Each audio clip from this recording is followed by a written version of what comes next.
Hey guys, tonight we're stepping onto a dirt-packed Colonial road. It's the kind that leaves a fine powder on your boots and makes your throat itch with the faint taste of clay.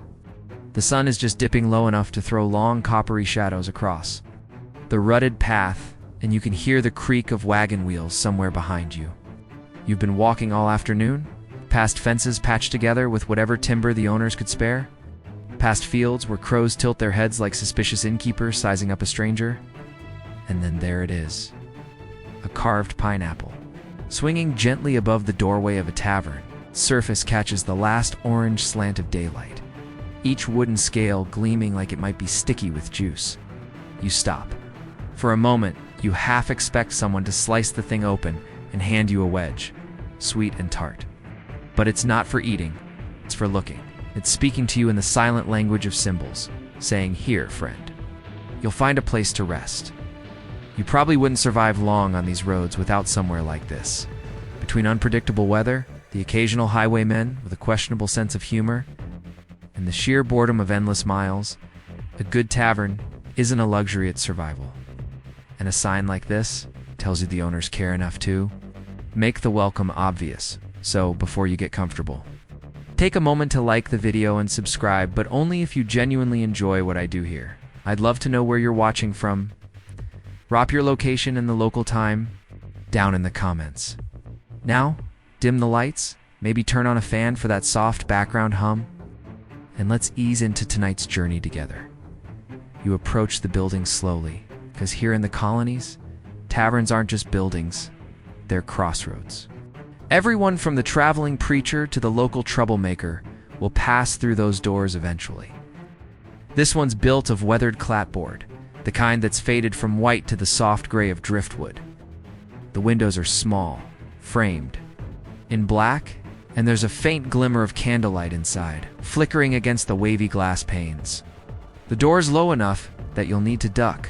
The threshold is worn into a shallow dip from years of boots, hooves, and the occasional tipsy misstep that pineapple above you would darken by rain, sun, and the oil from countless hands steadying themselves as they stepped inside, sways with a faint groan from its iron bracket. Da-da. It's not a perfect carving. The leaves are a little uneven, the scales slightly lopsided, and there's a nick along one side that might have been from a particularly tall wagon or a poorly aimed musket, but none of that matters. In fact, it's the imperfection that makes it feel human, as if the pineapple itself has been keeping watch. Judging who's worthy of stepping over the threshold, historians still argue whether this symbol was instantly understood by every colonist, or whether it took a few decades. For the pineapple means welcome idea to really stick. Some say the idea came with sailors who'd seen the fruit used as a lavish table centerpiece in the Caribbean, a place where the air smelled like ripe sugarcane and salt spray. Others insist it was a European import tied to a centuries-old tradition of using rare goods as a sign of abundance and generosity. Whatever the case, by the time you've arrived on this dusty road, the meaning is clear enough. A carved pineapple is as good as a lantern on a foggy night. It points the way to warmth, food, and maybe a story or two. You pause just outside the doorway. The smell hits you first: woodsmoke, yeast, and something roasting low and slow. Maybe venison or a tough cut of beef that's been coaxed into tenderness over a long fire. There's the faint tang of cider, sharp enough to make you swallow instinctively. Somewhere inside, laughter erupts, followed by the scrape of chairs across a plank floor. You're already picturing the scene: boots up on the hearth, tankards sweating in the candlelight, and voices trading gossip about everything from weather to politics. The pineapple overhead seems to lean into the moment. It's carved as if a pineapple can be said to have eyes catching the last golden light. Think about how rare the real fruit must be out here, hundreds of miles from the coast. Maybe the tavern keeper's never even seen one in the flesh, only heard sailors describe the prickly skin and sweet bite. Yet here it hangs, an ambitious promise in a world where fresh oranges are exotic and bananas sound like travelers' lies. A breeze picks up, carrying the scent of damp earth and distant hayfields. The sign swings a little wider, creaking softly, almost urging you to get on with it. You glance down the road one last time, but the fading light and the promise of a seat by the fire make the choice for you. You reach for the door, fingers brushing the worn edge of the frame. Step inside. Asterisk. Inside. The shift from the open air to the tavern's warm dimness is almost a physical thing. Like stepping into a wool blanket that smells faintly of smoke and ale. Your eyes adjust slowly, catching the shapes of tables scattered across a wide, low-ceilinged room. The beams overhead are rough-hewn, still bearing the marks of the adze that shaped them. Candles and iron sconces throw puddles of amber light, and every flicker seems to draw a shadow longer than it should be. You find a spot near the wall. The bench polished smooth by 100 weary backs, and glance around. The crowd is the usual colonial mix farmers in plain homespun, merchants with coats just fine enough to suggest business in town. A sailor whose skin is the color of old rope and whose hair has been salted white by the sea. You notice him because he's laughing at something a local just said. And in front of him, oddly enough, is a small, spiky shape sitting on the table. A pineapple. An actual pineapple. Its green crown tilts like a fancy hat, and the fruit's honey-colored skin catches the candlelight like little shields. The sailor leans forward, tapping it lightly as if to prove it's real. Brought it from the islands, he tells his table mates, and you see their eyes widen. Here in the colonies, this is the equivalent of slapping down a gold coin just to stir conversation. You recall that in Europe, especially in England, pineapples became a fashionable obsession in the late 17th century. Aristocrats would rent them to display at dinner parties, sending them back to the hothouse before they were even eaten. The fruit was too rare and too expensive to waste on casual snacking. Historians still argue whether this craze was driven more by the fruit's actual taste or its sheer novelty. Either way, the pineapple became a shorthand for luxury. And in places where winters bit hard and growing seasons were brief, it was a sun-kissed ambassador from a warmer, wealthier world. The colonies, of course, got their introduction through the Caribbean trade routes. Merchant ships brought sugar, rum, and occasionally crates of pineapples, though most would never survive the long journey intact.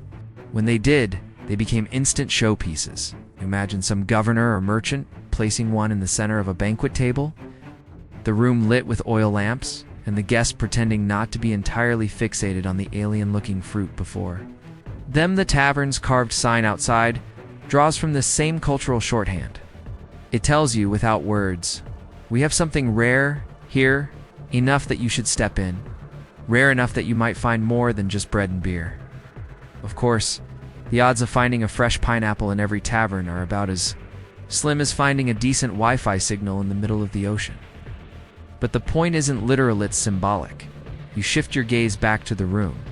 A young boy, likely the tavern keeper's son, rushes between tables with a tray of mugs, the froth spilling dangerously close to the rim. Near the hearth, a pair of older men are arguing over the latest tax on molasses. Their voices rising and falling with the rhythm of the fire's crackle. From the back corner comes the scrape of a fiddle bow, tentative at first. Then bolder as someone joins in with a rhythmic tap on the tabletop. Above all this, you feel the faint thrum of connection how a simple wooden carving outside has brought together this unlikely mix of people inside. Without that symbol, you might have passed by, thinking the building was just another roadside dwelling. But the pineapple says, "Come in, we're expecting you." Even if it's only in the language of tradition, the sailor at the next table slices into his prize. The knife's edge sinks into the golden skin with a satisfying crunch, and the scent sharp, sweet, unmistakable spills into the air. Its turn. You can see how the fruit would be impossible to ignore, even for those pretending to mind their own business. In that moment, the whole tavern seems united by curiosity, drawn together by the same allure that made the pineapple such a powerful symbol of welcome. The boy delivers your mug of cider with a grin that suggests he's eavesdropping on at least 3 conversations at once. You take a sip. The liquid is cool, tart, with just enough sweetness to cut the edge. It goes down slowly, the warmth blooming in your chest, and you can feel the day's dust and weariness settling somewhere far away, Outside, the carved sign still swings in the evening air, though you no longer need its invitation. The next morning, you drift toward the docks.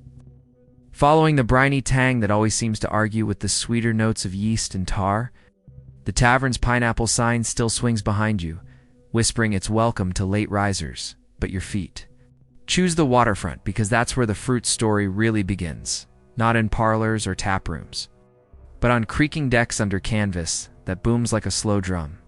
You move along a row of warehouses with broad doors and iron hasps, each one yawning open to receive the day's arrivals. Beyond them, masts knit the sky into a grid. Gulls draw white commas over the water and complain about everything, as gulls do. A brig from the islands eases in, hull scuffed, flag limp in a breeze that pretends it has somewhere better to be. Dockmen throw ropes, capstans groan. Somewhere a bosun's whistle slices the morning like a silver needle. You're close enough to see barrels branded with the sugar mill's mark casks of rum. 2, the liquid sloshing quietly with the ships. Last little sighs. And then there's what the crowd's eyes are measuring. A few slatted crates marked with fronds. The kind of box that looks more like it should hold a songbird than anything edible. When the lid comes up, the smell hits you. A bright, sunny perfume, like a memory of warmth distilled into something you can taste with your nose. The pineapples are smaller than the sailor's trophy from last night. Some with crowns trimmed short for the voyage, others still sporting spiky coronets like jaunty green helmets. A factor from a nearby counting house leans in, makes notes with a pencil he licks too often, and then gestures sharply. These for the governor's table. Those for a merchant who supplies half the well-set suppers in town. Money changes hands with the soft authority of habit. Mainstream fact folds into the scene without effort.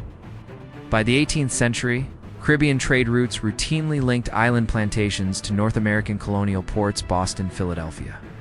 Charleston, moving sugar, molasses, and rum in bulk.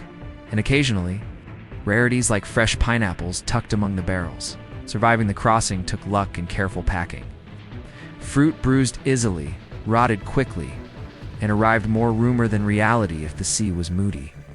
That scarcity is the sweetness behind the symbol.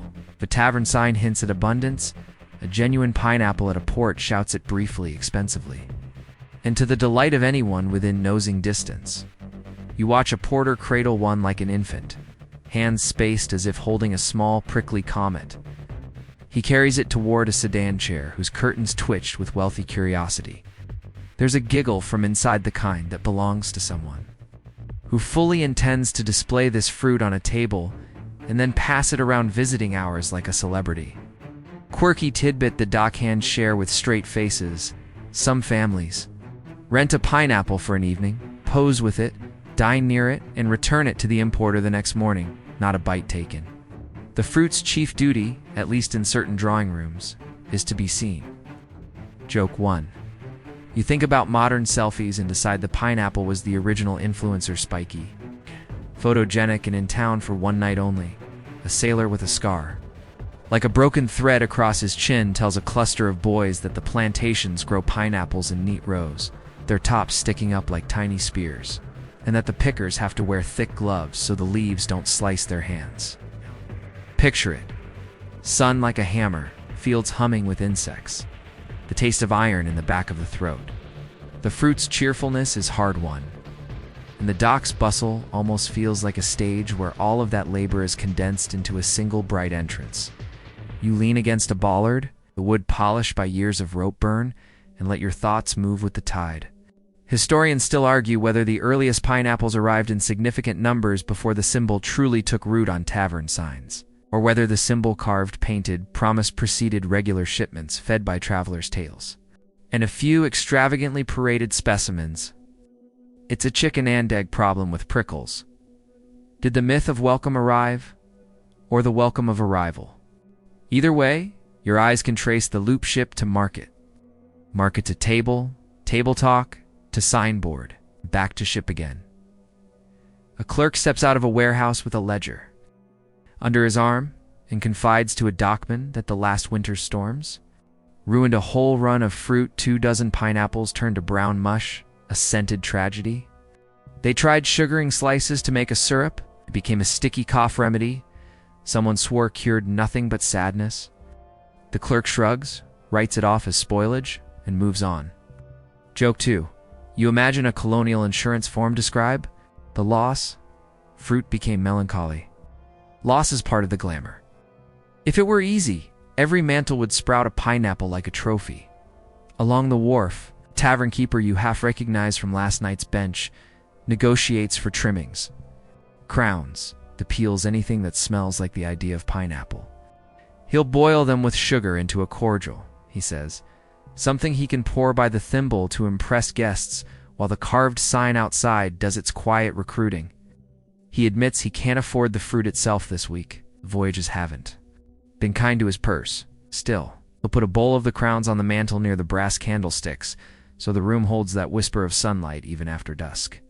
It's a hustle dressed as hospitality, and you can't even resent it. You stroll to the end of the pier, where boys fish with lines wrapped around their palms and plankton flashes in the water like stray sparks. A customs officer ambles by, gives you the nod of someone who's seen this show 100 times, tells you that tax on certain imports keeps the pineapples safely in the realm of display. If they were cheap, they wouldn't sparkle in the imagination. Scarcity is part decoration, part economics, all theater. You file that away for later, knowing the symbol above a door thrives on precisely this charged distance between dream and plate. On your way back past the stack of crates, a deckhand slices the top off a fruit that was bruised one swell too many. He offers you a sliver on the tip of his knife. You taste the bright sting, the thin line between sweet and sharp sunshine. With tiny teeth, for a heartbeat, you understand every rented centerpiece and carved sign. This flavor is a ticket to elsewhere's Caribbean winds. Red dirt fields, the glitter of sugar and burlap, then it's gone and you're licking juice from your knuckle. While the deckhand tosses the rind toward the gulls who squabble like committee men fighting over adjectives. Joke 3. You consider opening a gull mediation service. Then remember, they never ever split the bill. By midday, the crates are empty. Only the scent, lingering like a rumor clinging to coats. Porters sweep fronds into heaps. A woman with a basket purchases 1 crown for her doorway, so guests feel at ease. You think about thresholds, the tavern's sign, a merchant's mantle, a cottage lintland, how the same spiky silhouette promises in every context that someone took trouble to welcome you. That's the entire argument hung above the road in wooden form. We went to some trouble. You pass the counting house again, where the factor closes his ledger and locks the door. The ship lifts a fraction lighter. Ropes creak as if relieved. Beyond, the masts, the town steeples, lift into a sky scrubbed pale by the noon sun. In a few hours, the tavern will glow again, and a misplaced crown on the mantel will perfume a corner of the room like a memory. You can already feel the evening drift toward you, not with urgency, but with the confident pace of a custom that knows it has arrived and intends to stay. You'll step under the sign, and without thinking, believe the promise it makes. And if tonight there's no real pineapple on the table, well, your cider will still sparkle, and the story will taste just as sweet. Asterisk. By the time you wander back toward the tavern, the sun has folded itself into the early evening, a gold coin slipping into a velvet purse. The air has changed, less salt from the wharf now, more smoke from chimneys and the sharp bite of ale, being poured into freshly scrubbed mugs. The pineapple sign creaks once as you pass beneath it, the wood's edge catching the last glint of daylight like a wink. You duck through the door, feeling the instant hug of warmth that smells of bread crusts, roasting meat, and something sweet that might be the cordial you heard about earlier. Inside, the crowd is different from last night's shipment and dock. Hands, merchants in russet waistcoats, a few ladies with linen caps tipped just so. Even a colonial official whose powdered wig is holding on against the room's humidity with stubborn dignity. The pineapple carved on the mantel above the hearth is burnished by years of hands brushing past, its spikes softened into almost floral curves by a century's worth of fingers. A serving girl in a teal bodice carries a tray of mugs toward a table where a portly man is holding court on the subject of import duties. Apparently the only thing dearer than pineapples is the government's opinion on them. Mainstream historical fact slips into your thoughts. Colonial taverns weren't just drinking holes. They were nerve centers. News traveled faster in rooms like this than in any official channel. And business deals often began over ale before moving into counting houses. The next day, the pineapple above the mantel was both a promise and a dare come in. Be welcomed, spend freely, and maybe you'll leave with a scrap of gossip worth more than your tab. A fiddler tunes up in the corner, testing the air with soft, drawn-out notes, while a boy of about 12 darts between tables, carrying a bowl of steaming pottage. You notice, near the hearth, a small table set with an actual pineapple slightly battered, its crown leaning to one side like a tipsy hat. The tavern keeper has placed it there under a little arch of pewter candlesticks. Guests glance at it. As they pass, and one young couple pauses long enough to whisper over it as if it were a gemstone. Quirky tidbit you've heard before. In some towns, tavern keepers would announce the arrival of a pineapple like a theatrical performance, placing it prominently at opening time and letting it preside over the evening like an honored guest. You take a seat by the wall, the paneling warm at your back, and let the conversations around you blur into a pleasant hum. The portly man is now describing the perils of smuggling fruit in casks of molasses, and the lady across from him gasps in mock scandal. Historians still argue whether such smuggling was common practice or mostly tavern yarns meant to give the fruit an even more exotic, illicit charm. You sip your drink and decide that, smuggling or not. The story does its work. The pineapple gleams brighter for having a whiff of rebellion attached. At the next table, sailor tells how his captain once presented a pineapple to a local magistrate, only to have it returned the next day as too fine to cut. The captain, apparently, kept it on the ship's table until it was little more than a husk, claiming it kept the crew in good spirits just by being there. Joke 1. You think about modern air fresheners and figure the captain might have been on to something. The tavern keeper makes the rounds, topping up mugs and pausing at your table to nod toward the mantel. He tells you the carved pineapple's been there longer than he's been alive, and his grandfather swore it came from a shipwrecked driftwood from a West Indies schooner, carved to match the cargo it once carried. He grins, admitting he has no proof, but adds that it's a better story than bought from a carver in town for a few shillings. You agree? Better stories are what keep people lingering after their mugs are empty. A group of younger patrons, 2 apprentices, and a clerk argue good-naturedly over which local tavern has the most authentic pineapple display. One insists, there's a place down the road with a stuffed parrot perched above a real pineapple, to prove it came straight from the islands. Another claims authenticity lies not in the fruit itself, but in how welcome you feel the moment you cross the threshold. You realize the pineapple has become a shorthand, not for the fruit's rarity anymore, for the spirit of hospitality people wish to see in themselves. Joke 2. You picture future centuries replacing pineapples with neon welcome signs, and wonder who will romanticize those. The fiddler's tune warms into something faster, and the official in the powdered wig taps his shoe in spite of himself.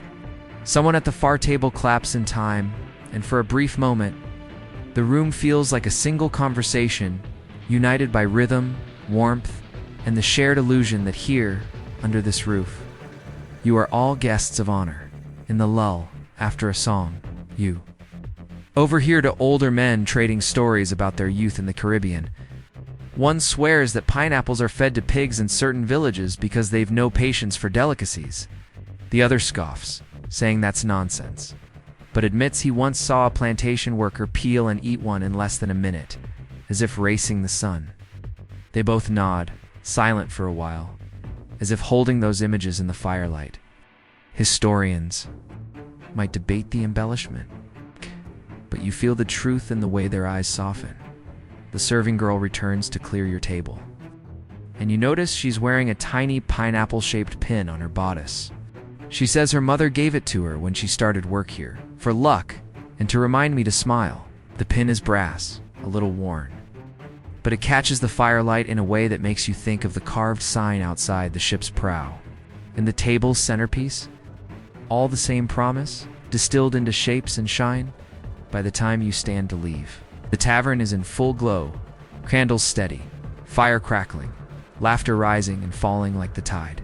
You pass the mantel again and notice the carved pineapple's shadow stretching across the wall.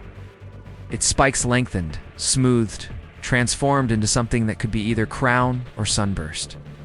You step out into the cool night, the street lamps just being lit, and the sign above the door swings once behind you, marking your passage back into the dark. You think about how tomorrow someone else will step under it. It's silent welcome, and never know the layers of meaning woven into every curve. Joke 3. You wonder if anyone's ever tried carving a pineapple out of ice for summer, then decide that's probably a modern disaster waiting to happen. Asterisk. Morning finds you following the scent of shavings and linseed. It's that sweet, nutty breath of a workshop that's been awake longer than you have. A narrow lane leads you to a low door with a bell that tinks like a teacup, and when you duck inside, the world becomes curls of pale wood and patient tools laid out like sleepy soldiers. The carver's bench sits near a window where the light is clean and slanted. Beyond it, a rack of signboards leans like a picket fence that once tried to spell its name and got distracted. On the wall, fish for fishmongers, a stout pair of boots. For a cobbler, a teapot that looks so plump you nearly hear it sigh. And here what you came for, a row of unfinished pineapples, each at a different moment between block and fruit. The master carver wipes his hands and nods you in. Fingers shiny with oil, cuffs dusted in a pale confetti of pine. He talks. While he works, his blade murmurs across the wood, lifting ribbons that fall warm and springy to the floor. Pine's the best for these, he says. Light enough to swing, soft enough to shape. Oak's proud, but it will sulk under gilding. He sketches the curve of a scale with the tip of his gouge, and out of the grain a diamond rises, then another. You realize the pineapple isn't carved so much as coaxed from hiding. Mainstream fact slides into place as easily as that ribbon. Of wood. In colonial towns, signboards were practical language images, hung over doors because not everyone read the same sentences, because a writer at a trot could recognize a shape faster than letters. Tavern keepers and holders and shopmasters commissioned pictorial signs as a matter of course. And a carved pineapple was one of the flashier requests, a promise of welcome that doubled as an advertisement for the carver's hand. Many boards were gilded or painted in oils. The best had both. The leaf a whisper of weatherproof skin over pride.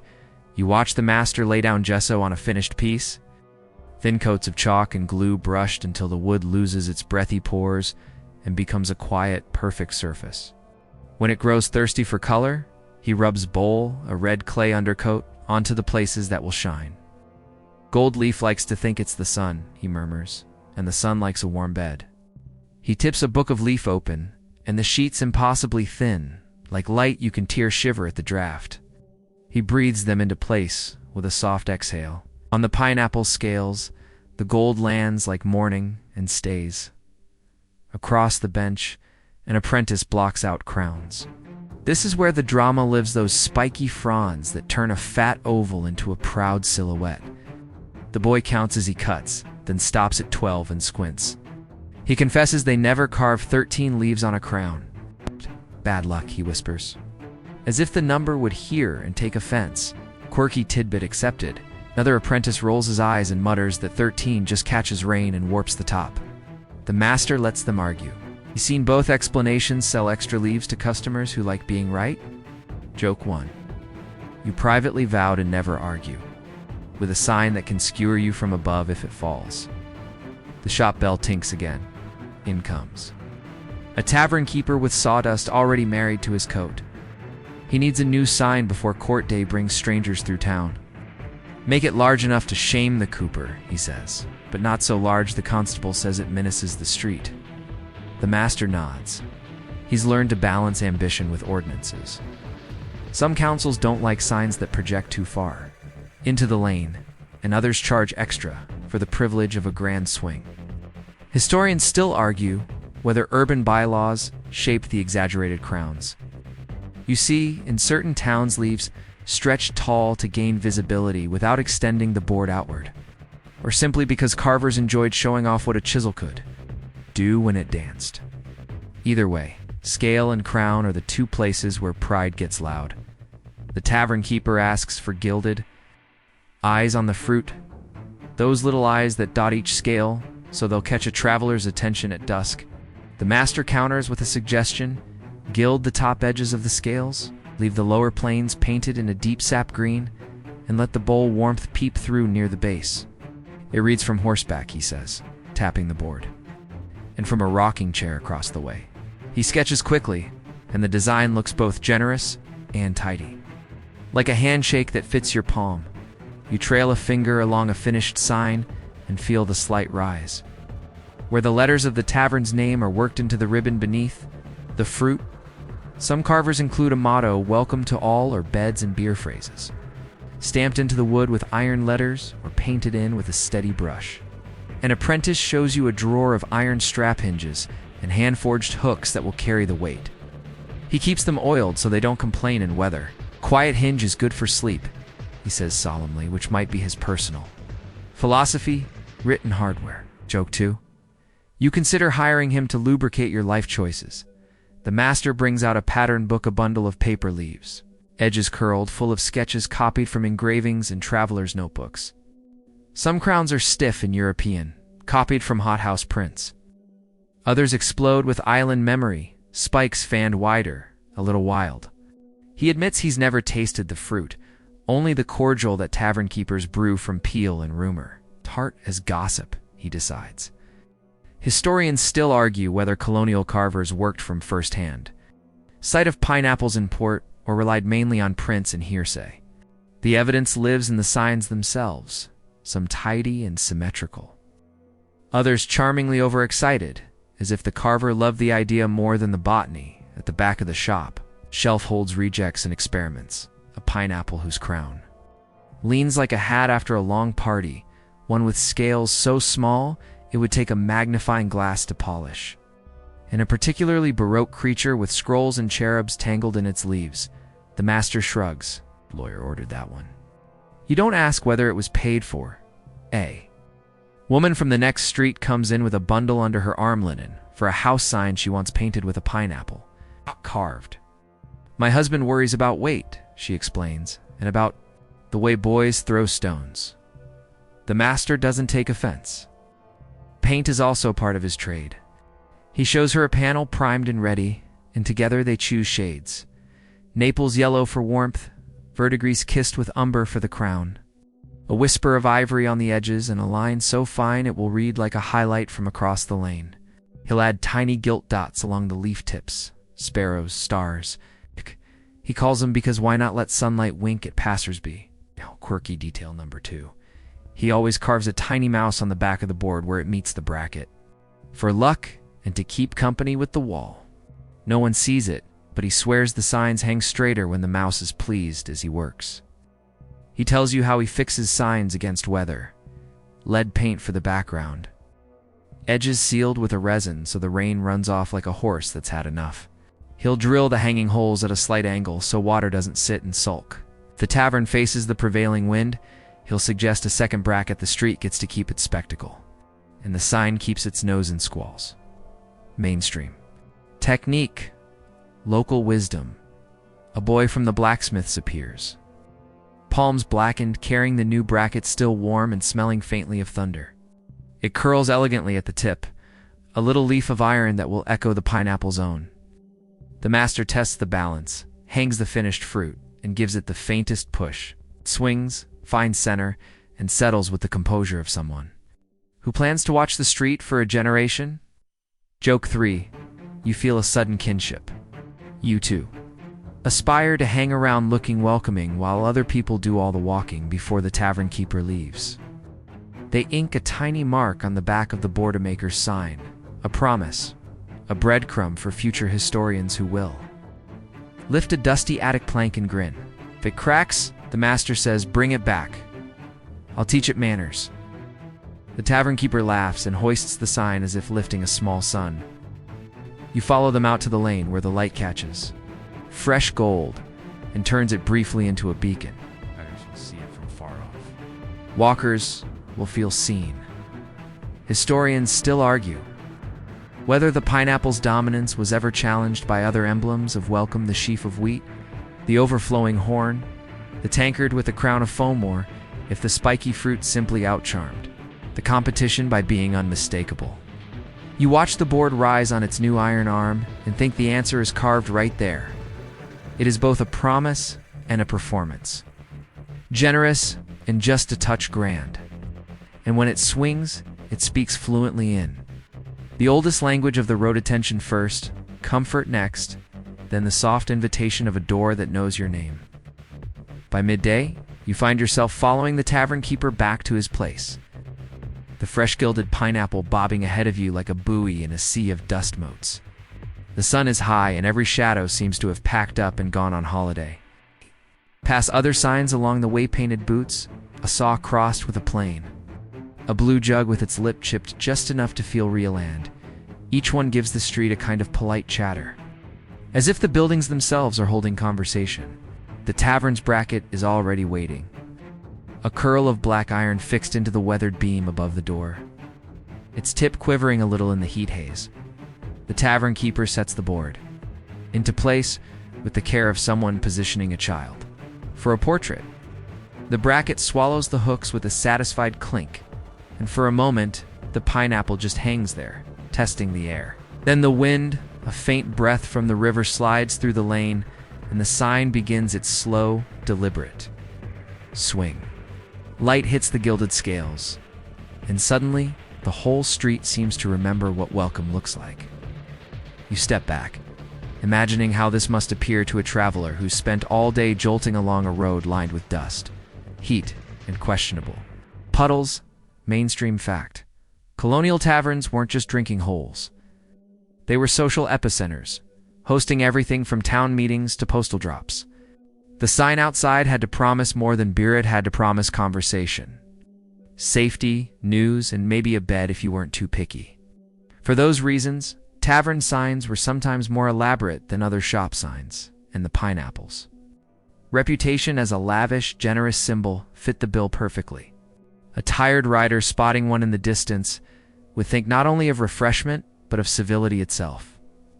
Inside, the tavern keeper's wife is ready in the common room. She moves with the precision of someone who has done this for years. Tankards arranged in rows, candles cut to the same height, and a fire banked just enough to be coaxed into cheer when evening falls.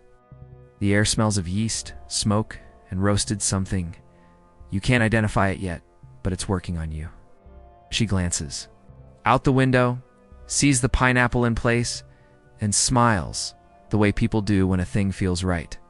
Quirky tidbit: she insists the sign always faces slightly toward the church steeple down the street.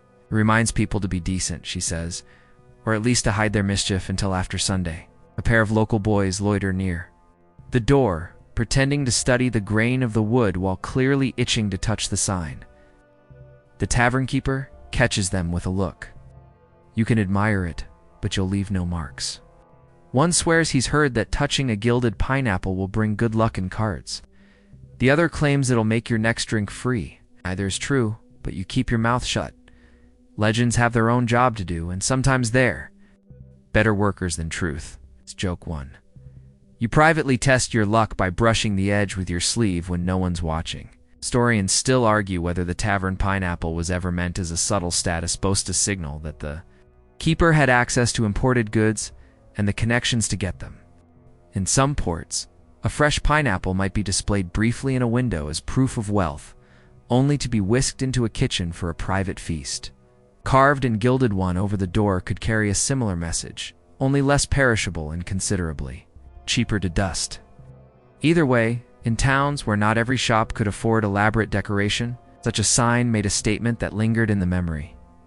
As you settle into a corner bench, the tavern keeper brings out a broad-mouthed jar and sets it on the table. Pineapple cordial, he says, are the best guess we can manage given the lack of tropical air. The drink is golden, sweet, with a sly edge of something that might be vinegar's distant cousin. It's not the same as biting into the fruit itself, but it's close enough that you understand the appeal.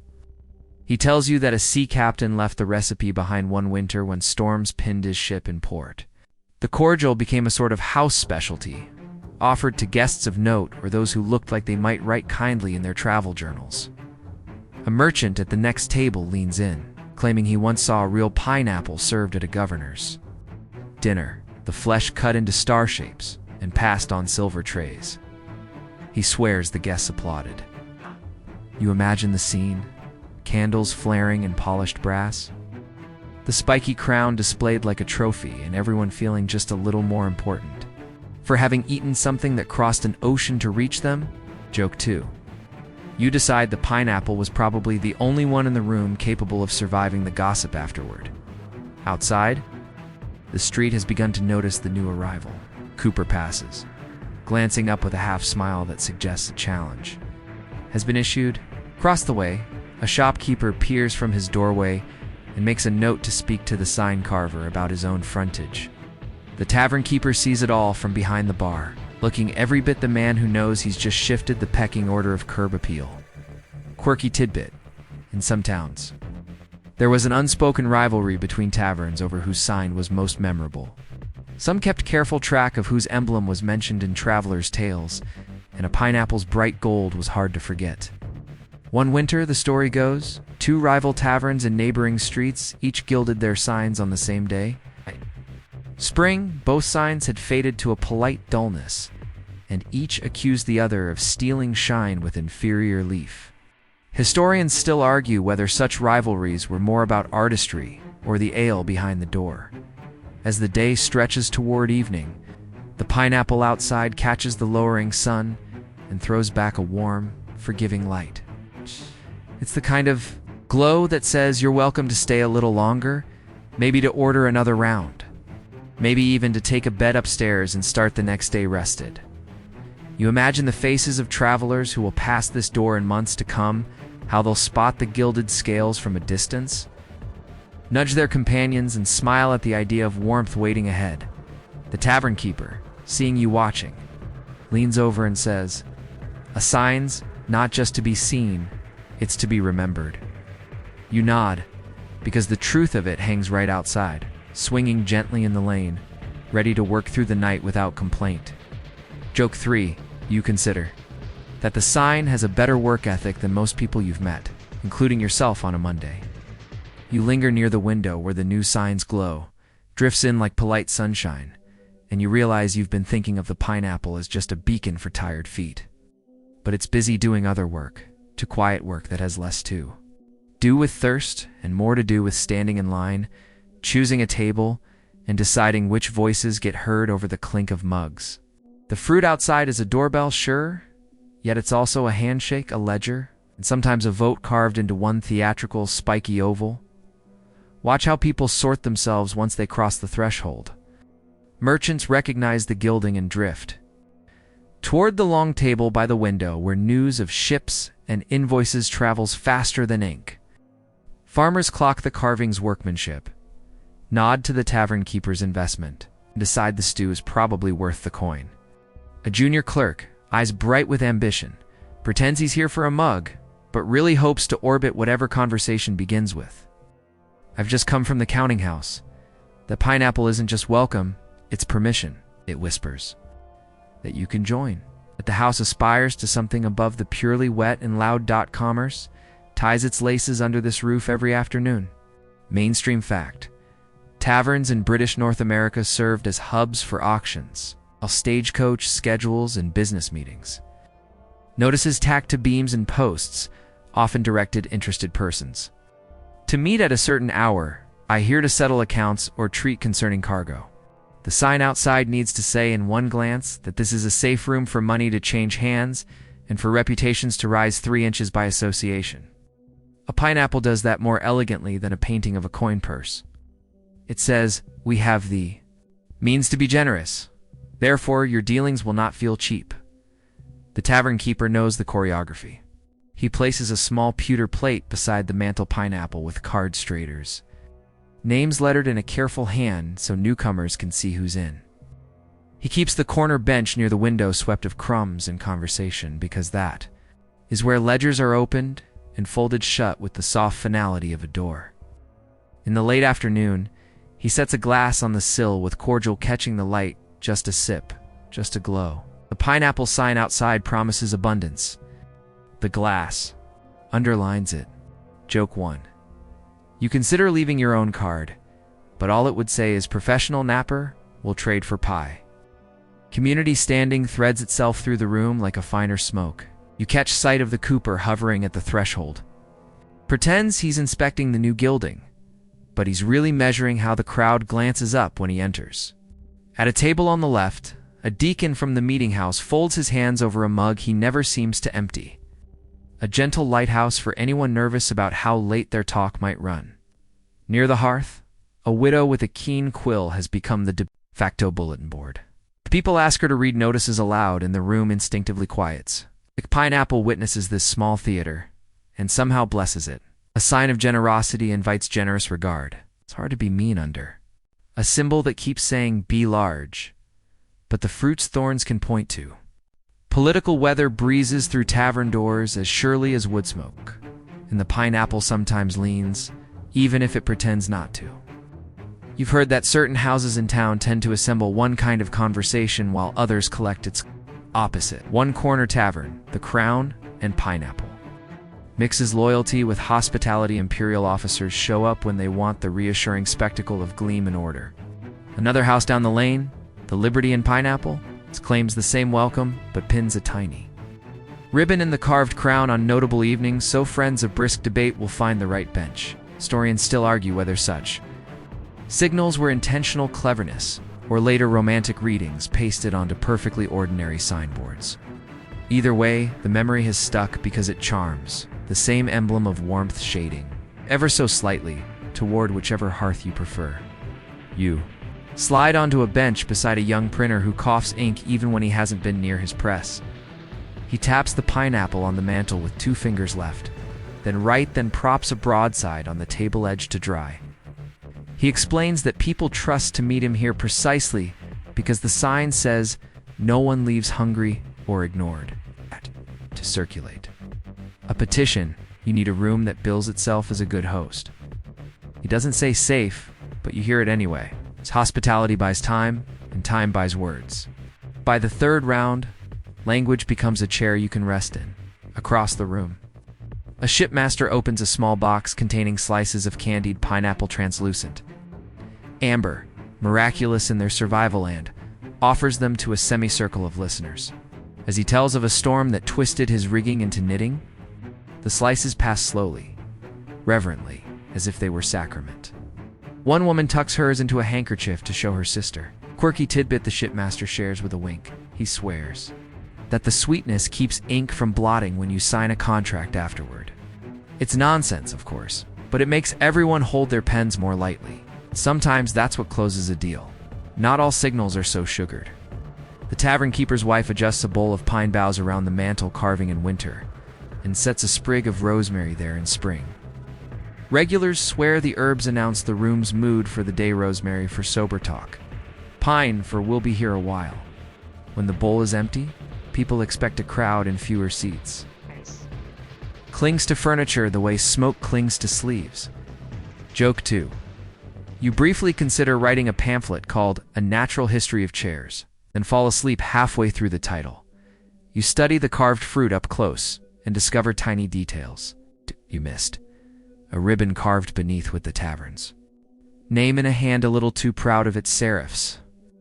3 scales near the base, lightly scratched with initials, perhaps a carver's joke or a quiet claim of authorship. A minuscule mouse incised on the back edge, the shop's private blessing you. Learned about yesterday? None of these change the ale's flavor, but they change the room's aroma. Stories season the air like nutmeg you can't quite name. Toward evening, a magistrate slips in and takes a table that affords a view of the door and the fire. He orders small and pays large, a message as tidy as any law. People who need him pretend not to until he looks up. People who don't need him pretend they might. The pineapple looms above all this like a kindly patron, more crown than fruit in this light. Mainstream fact again hums beneath the scene. Colonial politicking often happened in taverns committee meetings. Militia musters, public readings of new laws, because these were the largest, warmest rooms available to ordinary people. The sign outside wasn't partisan ink, but it framed the stage upon which partisans would speak.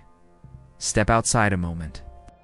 The lane is mauve now, and the pineapple catches the last brightness, as if swallowing dusk and returning it mellowed.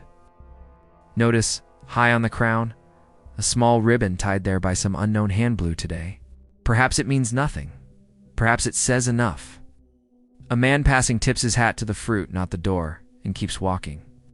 You wonder what message he read there that you missed. Historians still argue whether color cues on signs ever carried coded meanings in colonial towns, or weather memory, greedy for romance, painted those meanings after. You decide it almost doesn't matter. Symbols are unscrupulous borrowers, and communities will spend them in whatever currency the moment requires. Back inside, Printer Ink finally dry folds his sheets and tucks them into his satchel. He takes the long way out, pausing under the mantel carving to press his palm against the warm wood. 2 generous rooms, he murmurs. You echo it under your breath, realizing that the pineapple's true genius is less about fruit than about expectation. It creates a social contract on site. We will keep you fed, heard, and human. In return, you will behave as if you belong. That's politics too, just with better lighting. On your way up the stairs to your bed, you glance through the window at the street. The sign swings, unhurried, a metronome set to neighborly, and because you've been in its glow long enough to absorb its grammar, you find yourself believing that tomorrow, the room will be ready for whatever the town needs a place to count. Coins, to pass a scrap of paper hand to hand, to sing a verse that scoops up the restless and lets them settle. Joke 3. You consider nominating the pineapple for alderman platform. Fewer drafts, more drafts. You lie down with the faint scent of yeast and smoke still in your hair, and the gentle creak of the bracket in your ear. Outside the SC, fruit keeps its watch. Inside, the town's meanings, manners, and the mileposts of opinion sleep, stacked like cordwood. Seasoned by the promise that hangs over the door. Tomorrow, the same sign will swing and say the same single, complicated word it has learned to say so well. Welcome. You wake to the muffled thump of a cart outside and the low burr of voices. Morning in a tavern isn't loud. Exactly, it's a shuffle, a cough, the sound of furniture finding its morning places. The pineapple outside is already catching the early light burnished to the color of honey in a jar. You pad down the stairs, still tasting sleep in your mouth, and step into a room that smells like bread crust, wood ash, and whatever hope passes for on a weekday. The sign's magic doesn't pause for breakfast. This morning, it's calling to travelers rather than locals. A pair of merchants from Boston are at the long table, their saddlebags underfoot, each with a quill tucked behind one ear like they're about to duel in ink. The tavern keeper, still tying the cord of his apron, places a plate of bread between them without asking. He knows that hunger and paperwork arrive together. The pineapple says, "This house knows the art of sending you on your way better than you arrived." Mainstream fat colonial taverns often served as informal post offices, and many kept ink quills and wax ready for itinerant traders to write orders or seal letters before setting off again by the hearth. A boy with a bundle of broadsheets waits for his chance to hand them out. The front sheet carries news of a storm in the Caribbean, but what draws more eyes is the woodcut of a pineapple in the margin, announcing a cargo of tropical fruit now arrived at the quay fresh and in limited number. Quirky tidbit. Sometimes the image alone, printed in local papers, served as enough of an advertisement that buyers didn't need to read a word. They'd just ask, "Where's the pineapple?"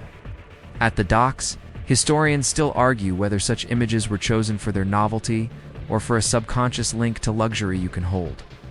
The merchants glance up at the mantel carving between quill strokes, as if to confirm they're in the right place to talk numbers.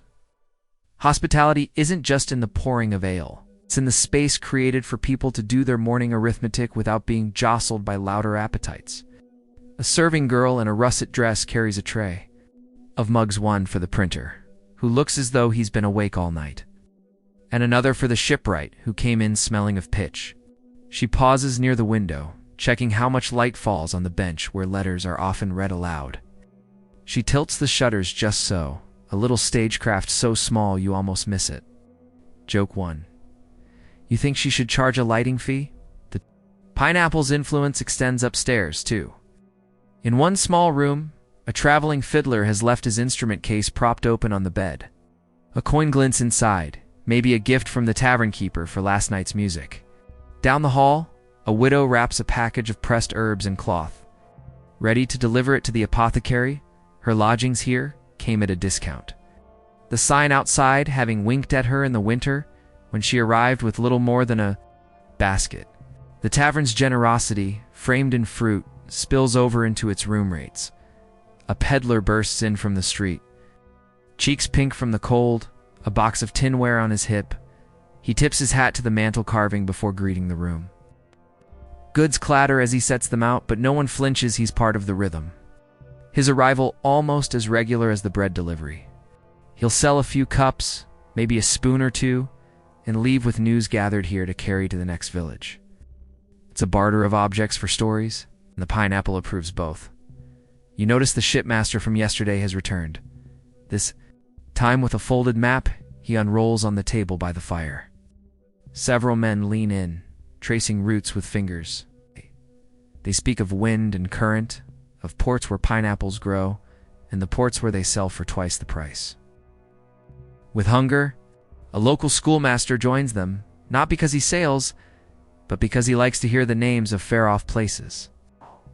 The fruit above them watches like a compass carved in disguise out in the lane. The sign swings against a paler sky, catching the gaze of a young woman leading a child by the hand.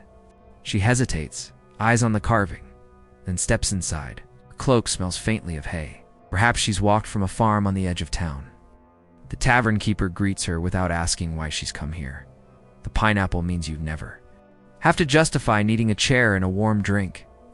The child stares at the mantel carving, eyes wide as though it might start speaking. You imagine that? In a way it does. Joke 2. You're tempted to tell the kid it will grant 3 wishes if fed enough porridge. A letter arrives mid-morning. It's delivered by a man in a leather cap. It's addressed not to a person, but to the company at the pineapple sign. That's enough for the tavern keeper. He tucks it under the mantel carving, and before long, the right hands will find it. The sign has become an address in itself, a landmark in ink as much as in wood. By midday, the tavern hums with a quieter energy. People are coming and going, not staying to drink, but to pass messages, pick up parcels, exchange a name. As though the pineapple has orchestrated a market in trust, its golden geometry holding together the town's moving parts. Mainstream fact: in many colonial towns, the tavern sign was not only a symbol, but a legal identifier for contracts and notices. Agreements could specify to meet at the sign of the pineapple as binding. Near the window, the peddler closes his box, coins jingling, and nods toward the mantel. Best trade post between here and Boston, he says to no one in particular. The printer smirks. Because of the ale, he says. Because of the fruit, the peddler replies, and both might be right. Historians still argue whether such reputation was earned by service or by clever branding, but your seat here convinces you it's both. You lean back, letting the morning's bustle pass over you like the smell of baking from the kitchen. The pineapple swings outside, untroubled by debate, patient in its purpose. You sip your mug, warm your hands, and feel the odd comfort of knowing that here, you're part of the address. The sign has already told the street what kind of person you are, someone welcome enough to be trusted with the room's news, its heat, and its bread. And for now, that's all you need. Joke 3. You consider staying long enough to see if the pineapple signs its own letters. You don't realize how far the pineapple has traveled until you step out of the Colonial lane in your mind and into the soft-lit lobby of a small, hotel-polished banister.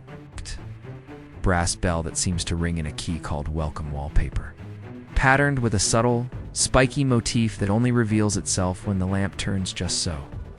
The receptionist offers tea and gestures toward a bowl of mince in a dish shaped of course like a pineapple. You think you've left the old tavern behind? But the symbol keeps trotting alongside you, wagging its leafy crown like an old friend who insists on picking up the tab. Mainstream Fact rests comfortably in your pocket now in the United States, particularly in New England and the coastal South. The pineapple endured as a sign of hospitality well beyond the colonial period, showing up on door knockers, bedposts, mantel finials, quilts, and hotel crests through the 19th century and into the modern era. Merchants who had never seen a sugar crate still carved pineapples into headboards. Innkeepers who only knew the cordial's shy cousin printed the fruit on their calling cards. The meaning, once a flash of expense, became a steady lantern. We make room for you here. You run your finger along a gleaming brass door knocker, shaped like the fruit heavy, dignified, designed to announce your arrival with a bright, decisive clack. A housekeeper in indigo uniform passes with an armful of linen and smiles when she sees you notice it. Mother said it means the kettle's on, she says. And you pictured generations of guests reading the same promise with their fingertips before pressing it into sound. Outside in the damp dusk of a coastal street, a row of townhouses repeats the emblem like a chorus, pineapples over doors. On gateposts, even tucked into ironwork where vines once climbed. The fruit has become architectural shorthand, as common and comforting as the rhythm of keys at a front desk. You wander through a restaurant where the hostess stand wears a pineapple carved into its edge. A quiet wink at the long dinner that started with a rented uncut fruit perched at the head of a colonial table. The menu features a pineapple upside-down cake retro, yes, but sweet enough to keep the past talking. The bartender sets a pale, golden drink under your nose and calls it a house cordial, which makes you think of the tavern keeper decanting his best guess of the tropics into thimblefuls of gratitude. Some gestures are so good that time keeps refilling them. Joke 1. You consider ordering a generous pour of symbolism. Neat. But decide the bartender has heard enough literary thirst for one shift. In a home goods shop nearby, you find a stack of quilt squares, each patterned with a stylized pineapple green triangles for leaves. Honeycomb body stitched with loving stubbornness. The shopkeeper explains that a pineapple quilt once served as a wedding or housewarming gift in some communities, meant to confer an ongoing welcome upon the bed it covered. She lowers her voice as if sharing a family recipe. You should start stitching the leaves at dawn for the luck to stick. It's a quirky tidbit that would have delighted the carver with the hidden mouse you. Imagine him nodding across centuries. Admiring a superstition well pieced, your feet carry you farther south, where a public fountain turns the symbol into a big, clean shout, tiered basins. Water falling from a stone pineapple into a ring where children run in circles, squealing. You stand at the edge of the spray and watch tourists photograph themselves under that leafy crown. Then realize you're doing exactly what dinner guests did in the 18th century, posing with the emblem. Taking proof home that you visited where the welcome lives. A guide mentions that the fountain has become a city's unofficial promise. Visitors are not merely tolerated, they're courted. The fruit, scaled up to civic size, floats the same message over a wider table. Historians still argue whether the modern ubiquity of the pineapple reflects a true continuity of meaning or a Victorian era. It's a revival that romanticized colonial manners and rebranded the fruit as heritage decor. Some point to catalogs from the 19th century, thick with pineapple finials and knobs, as evidence that nostalgia did much of the heavy lifting. Others note that door knockers appear in probate inventories earlier, and in enough places to suggest the symbol never truly slept. You listen to both sides and think about how symbols don't really care who revive them if they do a job well. As communities keep them on the payroll, in a bed and breakfast. You notice the smallest echo, a folded towel topped with a pineapple-shaped chocolate, a postcard of a pineapple door knocker tucked into the welcome packet, a tiny brass fruit on the end of the room key. You set the key down and it makes a sound that reminds you of the tavern. Brackets settling after a gust, the same hush after the same promise. A guest ledger near the hearth uses the image as a watermark.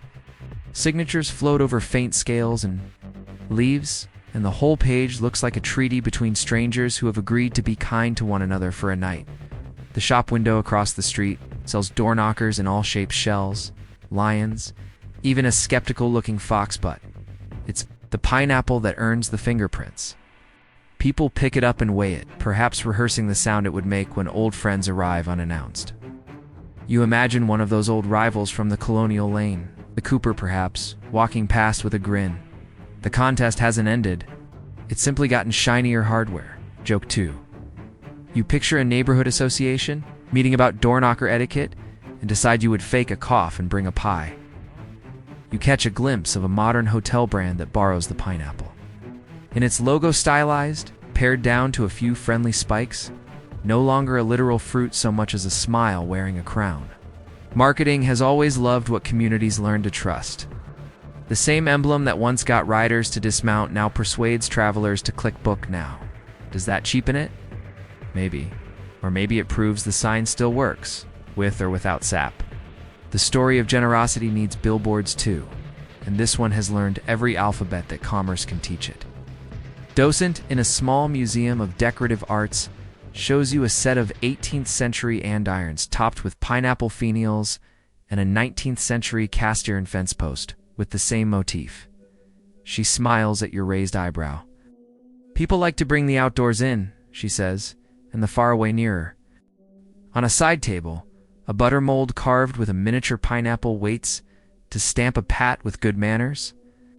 Nearby, a gingerbread print repeats the pattern on sugar you can carry to the table. Hospitality, it turns out, wants props. The fruit lends itself to any surface that welcomes touch. Not every echo is tidy. You find a faded pineapple door knocker on a house whose paint is peeled into a map of old choices. The knocker's patina is beautiful and a little sad. Lift it and let it fall. Gently clack and decide that even in wear, it does its work. A child's chalk drawing of a pineapple appears on the sidewalk. Spiky crown, lopsided the body. A cheerful oval, she tells you she saw it on the nice house that gives cookies at Halloween. The code keeps teaching itself, generation by sugar generation. Joke 3. You resist the urge to correct her draftsmanship. The guild of 5-year-olds does not accept notes. As twilight thickens, you step back from the modern street and feel the centuries line up like chairs against a wall. The tavern mantle, the brass knocker, the fountain, the quilt block. The hotel prestige is a variation on the same hello. You hear the faint creak of the old iron bracket in your head, and, for a moment, smell the cordial warming by the hearth. The carver's mouse hidden where only the wall can seize seems to scurry through the present. Pleased that the sign he blessed with a tiny incised creature still hangs over new doors. Maybe the number of leaves still refuses to be 13. Maybe a ribbon sometimes appears in the crown when the town needs to speak in color. The details shuffle, but the grammar holds by the time you find your room for the night. A small pineapple printed on the key card or tied to the fob has become less kitsch than continuity. You set it on the bedside table where it sits like a night watchman who never blinks. You turn out the light and let the shape float behind your eyes, scales catching candle glow. Crown a soft green halo, the old word welcome breathing through a fruit that learned to be a sign. In the dark, it is easy to believe the journey was inevitable, from ship crate to mantle carving to door knocker to lobby crest, because people keep needing this same reassurance. Spoke in any way that works, we made room for you. We will make room for you again. You wake to a room still holding the scent of last night's tea. The pineapple on the key fob casting a small, ridiculous shadow against the lampshade. Morning seeps in through thin curtains, quiet as a letter slid under a door. You're not in the Colonial Tavern anymore, but the path here feels like it was paved in the same gold leaf glances, the same carved welcomes. You step out into the hall and pass framed Prince Botanical studies of pineapples from centuries past. All dignified spikes and crochetted skins, as if the plant posed for its portrait in a stiff collar. Downstairs, the breakfast table groans under its own sense of occasion. There's a plate of fresh pineapple slices among the muffins and preserves. They're yellow, glowing like little suns in the morning light. You take one knowing that in colonial days this alone could have been the centerpiece of a whole evening's bragging rights. Now it's just one option among many, proof that symbols soften when they succeed. They go from rare treasures to casual comforts without ever losing the echo of that first astonishment. Joke 1. You consider holding your slice aloft and announcing your wealth to the dining room, but decide the toast crumbs in your beard would ruin the effect. Mainstream fact has followed you into breakfast, in American architecture, Ah, especially. In the South, the pineapple remains a popular motif on gates, bedposts, even courthouse columns. Some preservationists see it as a civic promise, while others admit it's just a cheerful shape that homeowners like. Either way, it still keeps. The same seat at the table, sometimes literally. Outside, you wander into a weekend market. Among the stalls of herbs, candles, and wooden spoons, you spot the familiar crown and scales carved into soap molds, printed on linen tea towels, painted onto welcome signs. A vendor selling hand-carved furniture points to a chest with a pineapple motif on the lid and explains it was copied from an 18th century design. It's good luck, she says simply, and makes people smile. That's the kind of logic that outlasts revolutions, eh? Quirky tidbit catches your ear at the next stalla. Man selling brass reproductions of old door knockers swears that in certain New England towns, the number of pineapple leaves in the design once signaled whether the house had room for guests. Historians still argue whether this was a real code or just a sales pitch dreamt up by an ambitious blacksmith. Either way, you picture the game. A few extra spikes, a sudden surge of visitors, a pared-down crown, blessed solitude. That pineapple as introvert's semaphore. The air smells faintly of coffee and kettle corn as you step into a courtyard garden.